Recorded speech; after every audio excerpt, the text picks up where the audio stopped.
Thank you so much, Amir, for being part of this journey.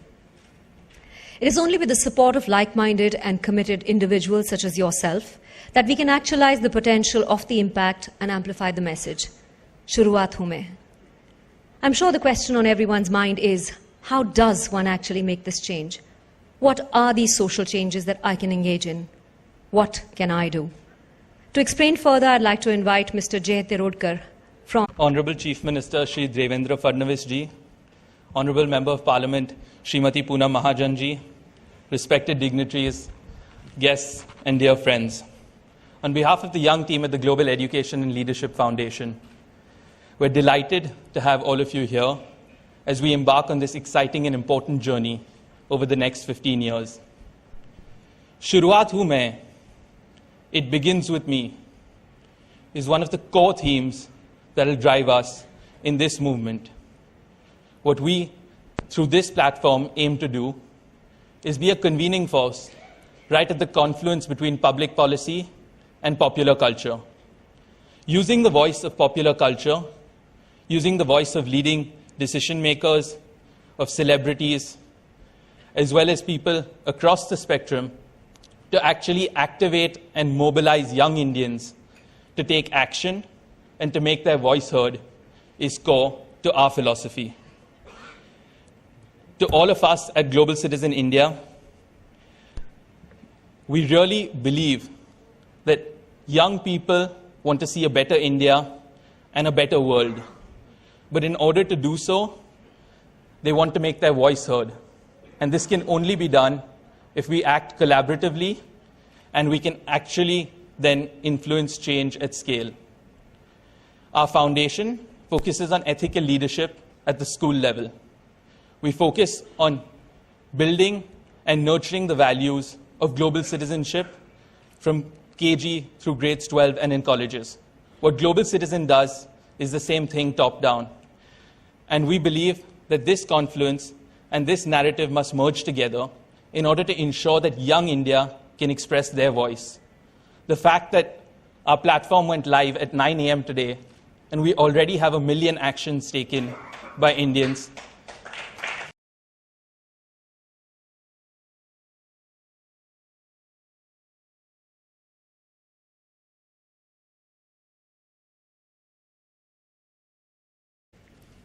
Good afternoon, ladies and gentlemen.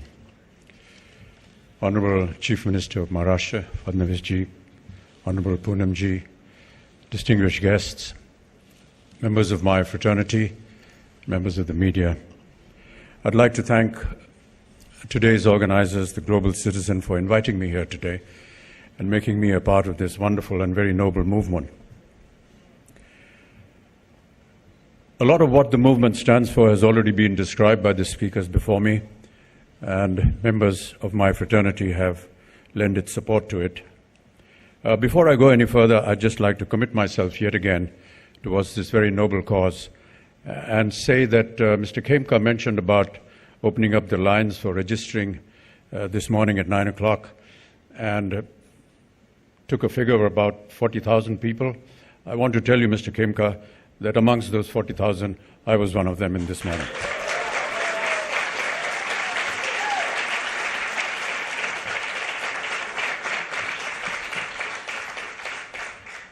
I did go to the section which said action, and I went there, but it didn't tell me what to do.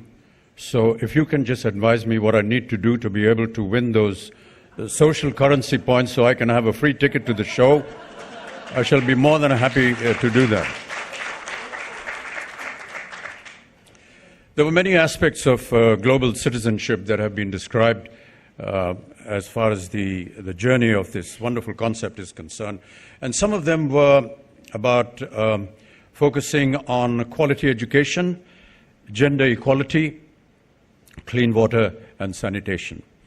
I just want to inform some of our guests here that the Honorable Prime Minister and the Honorable Chief Minister have already initiated a great deal towards these very noble causes, and I just feel very privileged to be a part of them as far as Swachh Bharat campaign is concerned, the Beti Bachao, Beti Padhao campaign is concerned, and the the presence of education amongst our younger generation. The speaker before me talked a lot about youth and how they need to be inspired and how they're going to be leading the country forward. I take strong exception to that because, you know, some of the oldies can also do some work.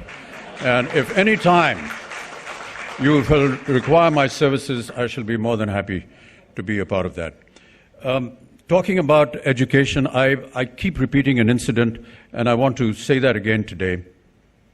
As host of KBC, I had a young girl of almost 23 years old sitting on the hot seat in front of me, and she came from the rural area, from a very poor environment, and she said that she was stopped from being educated at the age of, 12, 13, when she was studying in the 7th or 8th standard, and her father said, "We're not going to educate you anymore because the people and the village have told me we don't want to waste more money on your education because you're going to get married and go away, and why should I waste money on you?"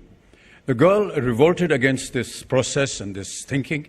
She left the home of her parents, went to her grandmother's house. She was treated equally badly there, asked to do all kinds of menial work, but she continued to study on her own and has educated herself to come and land up in the hot seat in front of me.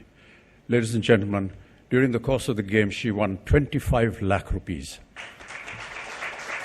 And when I asked her what she was going to do with this, she said, "I'm going to take this check to my father and tell her that her daughter is also an asset to the family." We are a nation that are very proud of our women. We have a huge cultural backlog, and we are fast changing that. Why should the woman, the wife, walk 10 steps behind the husband? There are many reasons why we need to change all that. 50% of the strength of a nation should be women, and they need their dignity, their presence, and their honor in our society. And that's what we need to work for. We've talked about health issues in this global citizen. The Honorable Chief Minister and I have been working towards the eradication of tuberculosis. I personally worked for the polio campaign for 8 years as United Nations ambassador. And after 8 years of very strong struggle, we were able to make India polio-free. We will continue.